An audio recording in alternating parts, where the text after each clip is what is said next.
Oke, baik. Kalau misalnya kita punya soal seperti begini.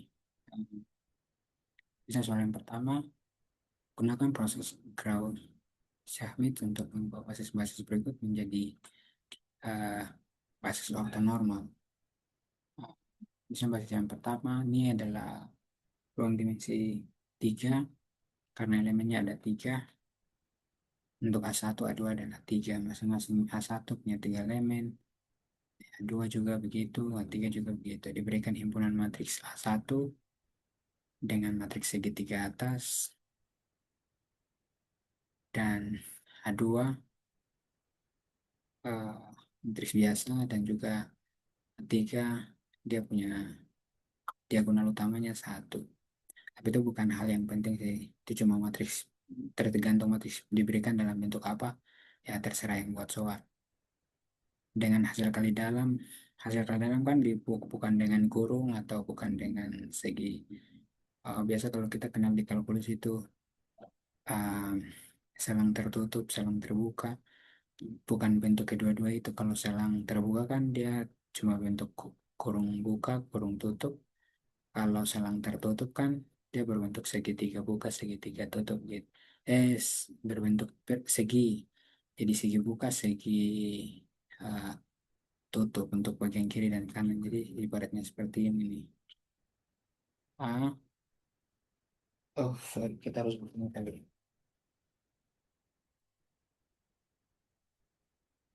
Kayak ini nih.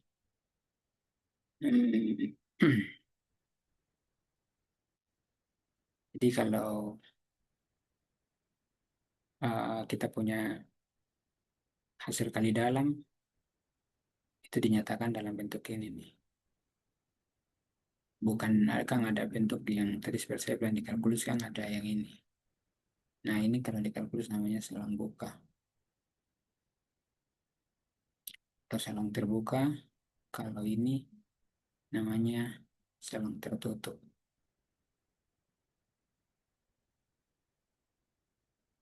Nah, begitu. Nah, kemudian kalau begitu bagian A, B, bagian C diberikan fungsi pada ruang kontinu. Nah, kalau ruang kontinu kan, ini kan pada ruang kontinu. Kalau kita bicara pada diskrit berarti 0 dan 1 saja gitu. Kalau kita bicara eh, kontinu pada 0 dan 1, itu berarti bukan ini misalnya kalau garis interval 0 dan ini 1 di bagian sorry ini 1 di bagian selang ini, itu tuh ada bermiliar-miliar angka, bermiliar atau triliun angka yang terdapat di dalam selang ini nih. Gitu walau kita tulis, makanya disebut selang pada ruang kontinu dengan fungsinya eh, dengan 3 fungsi, dengan hasil kali dalam. Hasil kali dalam menyatakan seperti begini: integral dari A sampai dengan 1 fungsi fx dikali dengan gx diintegralkan terhadap x. Kemudian kalau kita punya soal nomor 2, matriks ini matriks kita bisa tulis matriks A berukuran 3 kali 3. Kita disuruh hitung nilai eigen dan basis-basis yang seperti ini nih. Untuk ruang eigen dari matriks A dengan menggunakan diagonalisasi, carilah matriks A pangkat 11. Nah, caranya bagaimana? Kita lanjut di sini.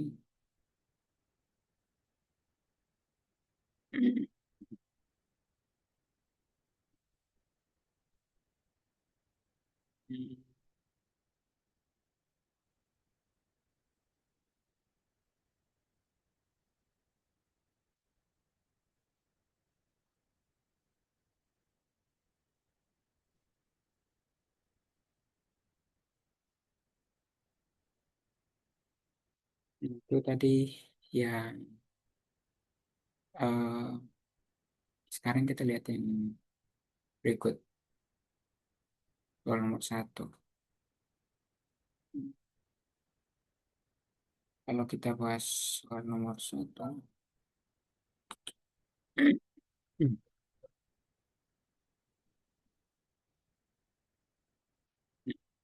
Kalau nomor satu tuh dia bilang bahwa proses Gram-Schmidt atau proses Gram-Schmidt digunakan untuk mengubah suatu basis. Basis seperti yang tadi A1, A2, A3 itu yang belum tentu ortogonal. Yang belum tentu ortogonal menjadi basis yang ortonormal. Nah, basis yang ortonormal itu basis yang seperti bagaimana sih? Basis yang vektor-vektornya saling tegak lurus dengan hasil kali dalam itu sama dengan nol. Dan panjangnya itu selalu satu. Nah, langkah umum yang harus digunakan kita apa? Kita ambil vektor pertama dulu, lalu kita normalisasi, kita bagi dengan panjang yang sudah kita peroleh. Kemudian untuk berikutnya,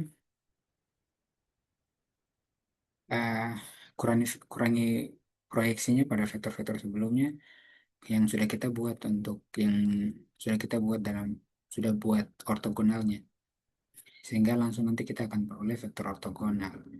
Terus kita normalisasikan hasilnya. Nah, caranya tuh ulangi untuk semua vektor yang diberikan pada soal. Kemudian bagian A. Ini tadi bagian A itu basis yang pertama, basis yang kedua, dan basis yang ketiga. Sekali dalamnya berarti uh, UV berarti U1 V1 ditambah U2 V2, U3 V3. Kemudian kita lakukan Gram-Schmidt, S-Schmidt menghasilkan basis ortonormal yaitu O1, O2, O3. Kemudian matriks 2 kali 2, 1, A2 sampai A3. Kita akan punya hasil kali dalamnya berarti AB, matriks A11 kali B11, eh, A12, ini kan A11 kali B11, ya. Kemudian A12 dikali B12, A22 dikali B22, jumlah perkalian elemen seletak. Nah, kemudian proses yang sama pada bagian itu kita lakukan pada karena matriks itu kita bisa pandang dia sebagai vektor yang berdimensi 4. Kemudian untuk fungsi kontinu tadi yang dia dibatasi selangnya dan 0 sampai dengan 1, um, S1 sampai dengan F3 kita lakukan hasil kali dalam yaitu integralan terhadap X, kemudian kita gunakan gram untuk menghasilkan volume polinomial ortonormal misalnya seperti polinomial Legendre tapi pada interval 0 dengan 1 pada intervalnya tadi.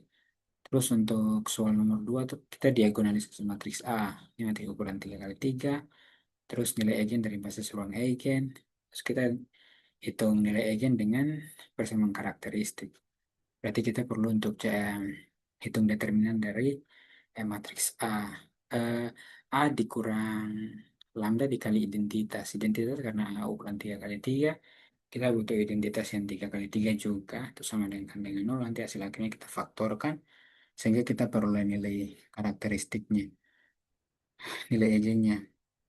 Yaitu lambda berapa. Karena 3 kali 3 mungkin lambda 1, lambda 2, lambda 3. Setiap nilai eigen memberikan ruang eigen eh, sama dengan himpunan vektor V, sehingga A dikurang lambda I sama dengan kali V itu sama dengan 0. Kemudian untuk basis ruang eigen itu dia adalah solusi basis dari sistem homogen tersebut yang kita selesaikan. Kemudian bagaimana kita menghitung A pangkat 11 dengan melakukan diagonalisasi. Jika dapat diagonalisasi, maka terdapat matriks P dari ruang vektor eigen dan matriks diagonal D, sehingga kita punya A itu sama dengan P dikali matriks D, matriks P dikali matriks P dikali matriks inverse P. Akibatnya, kita punya A11 itu sama dengan P di pangkat 11, P inverse dengan D11 cukup dengan mengangkat setiap elemen diagonal eigen dengan pangkat 11. Kemudian selanjutnya kita hitung langsung P, kita susun vektor eigen sebagai kolom, kemudian kita hitung matriks inverse dari P, lalu kita lakukan perkalian matriks untuk ini. Apa? Catatan yang mungkin penting adalah kita periksa apakah itu memiliki tiga vektor eigen bebas linear. Mungkin ada nilai eigen yang ganda. Jika ya, jika ya, kita lakukan diagonalisasi bisa dilakukan. Jika tidak, perlu bentuk Jordan. Hmm, biasa jarang untuk soal-soal seperti begini. Biasanya untuk masih 3 kali 3 dengan nilai eigen yang berbeda. Maksudnya kan um, kalau ukuran matriks 3 kali 3 itu biasa kita punya lambda satu, lambda 2 dan lambda 3. Ini biasa misalnya lambda satu itu misalnya sini. Lambda satu, lambda 2, lambda 3. Itu bisa nilainya berbeda misalnya 0, 1, 2. Atau biasa yang seperti dimaksudkan nih. Eh, Mungkin ada nilai eigen yang ganda. Yaitu bisa misalnya lambda satu sama dengan satu, lambda 2 sama dengan satu, lambda 3 itu sama dengan misalnya 2. Gitu. Oke, itu untuk cara kerjakan. Nanti kita buat video selanjutnya untuk kerjakan secara lengkap. See you.